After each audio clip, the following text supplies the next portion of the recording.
చేరుకుడి వచ్చిన మీ అందరికీ యేసుక్రీస్తు నామం పేరిట శుభాభినందనలు. మనందరికీ తెలిసిందే లూకాసు వార్త 1వ అధ్యాయము 38వ వచనం.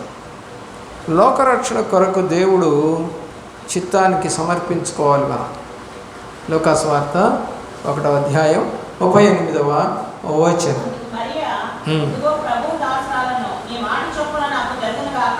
కాబట్టి దేవుడి చిత్తానికి సమర్పించుకున్నటువంటి మరియా. అలాగే మత్తయి సువార్త 1వ అధ్యాయము 24వ వచనం.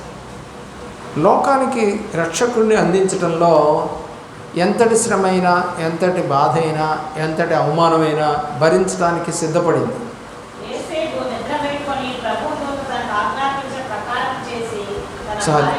యోసేపు వలె ప్రభువును మోస్తున్నటువంటి భక్తుల శ్రమలలో తోడుగా మనం కూడా నడవాలి.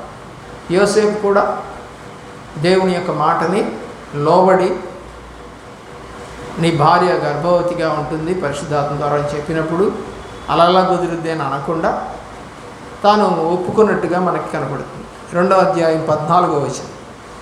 మత్తయి సువార్తలోనే 2:14.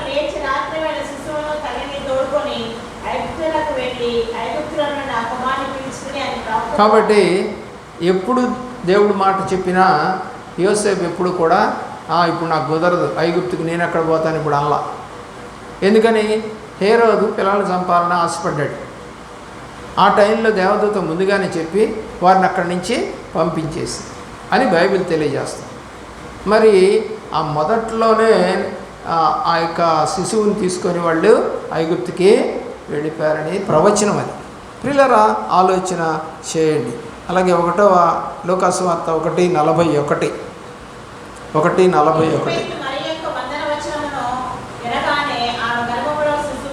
ఎవరేమే? ఎలిజబెత్ లోకరక్షకుడైనటువంటి యేసు ప్రభు చిత్తానికి సమర్పించుకున్నటువంటి భక్తురాలు. ఆత్మచేత మరి సరిగా వివేచించి వారితో సహవాసం చేసినటువంటి మనిషి. అలాగా మనం కూడా ఉండాలి. వీళ్ళిద్దరు బంధువులు. ఎవరు? ఎలిజబెత్ను మరియా ఇద్దరు బంధువులు. కాబట్టి బంధువుల ఇంటికి అమ్మాయి వెళ్ళటం జరిగింది. ఎందుకంటే 6 నెలల ముందు ఆమె గర్భం ధరించింది. ఇప్పుడు ఈమె గర్భం జరిగేటానికి అతనికి ఎంత వయసు అంటే 6 నెలలు ఉంటుంది. ప్రభువారికి ఆయనకి 6 నెలలు తేడాలో జన్మించారు. ప్రియులారా అలాగే మనం చూసినట్లయితే 56వ వచనం కూడా చూడండి. లూకాసు వార్త 1:56.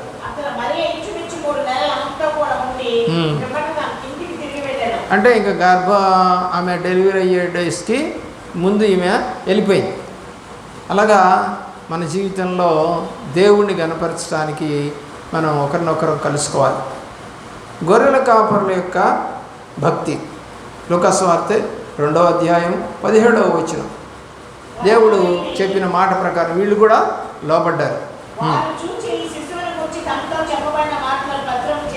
క్రీస్తు యొక్క గురించినటువంటి సువార్తను లోకానికి ప్రచురం చేసిన మొట్టమొదటి సువార్థికులు. ప్రియులరా భూమి మీద మొట్టమొదటి సువార్థికులు ఎవరయ్యా అంటే వీళ్ళే. ఏం చెప్పారంట? శుభ సమాచారం. కాబట్టి వీళ్ళు కూడా ఏం చేశారు? లోబడ్డారు. చూద్దాం ప్రియులారా మత్తయి సువార్త 2వ అధ్యాయము 2వ వచనం. మత్తయి సువార్త 2వ అధ్యాయం 2వ వచనం.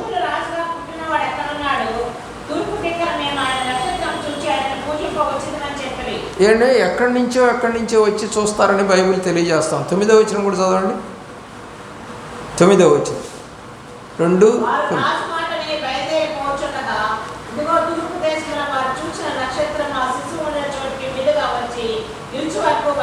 ఏమంటే ఆకాశంలో ఉన్నటువంటి నక్షత్రం కూడా దేవుడి మాట విని ఆ యొక్క జ్ఞానులకు దారి చూపింది. ఎందుకని? అవన్నీ ఆయన యొక్క చేతి పనులే. భూమి, ఆకాశము అన్నీ కూడా ఆయన యొక్క పనులే. దానియేలు గ్రంథం 12వ అధ్యాయం 3వ వచనం. దానియేలు గ్రంథం 12:3. నక్షత్రం వలె, జ్యోతుల వలె ఆకాశంలోని జ్యోతులు అంటే నక్షత్రాలు. కాబట్టి మనం కూడా అలా నీతిమంతులుగా మారాలనేది దేవుడి యొక్క ఉద్దేశం. మరి ఆ జ్ఞానులు 3 వస్తువులు తెచ్చారు. బంగారాన్ని సమర్పించారు, బంగారము, సాంబ్రాణి, బోళం. కాబట్టి ఇప్పుడు మత్తయి సువార్త 2:11లో మరి బంగారము ప్రభు అయినటువంటి యేసు ప్రభువారు రాజుగా ఆయన్ని పూజించడానికి వచ్చారు. అలాగే మనం గమనిస్తే సాంబ్రాణిని తీసుకొని వచ్చినటువంటి వాళ్ళు ఆయన ప్రధాన యాజకుడుగా క్రీస్తును మరి పూజ చేయడానికి లేదా ఆరాధించడానికి వచ్చారని మనకి మత్తయి 2:11, హెబ్రీ పత్రిక 7వ అధ్యాయము 28వ వచనంలో కూడా ఈ మాటలు మనకి కనపడతాయి. 3వది బోళము. మానవులకు పాపముల నిమిత్తము మరి వధించబడినటువంటి లేదా మరణించిన క్రీస్తుని పూజ చేయడానికి వచ్చారు.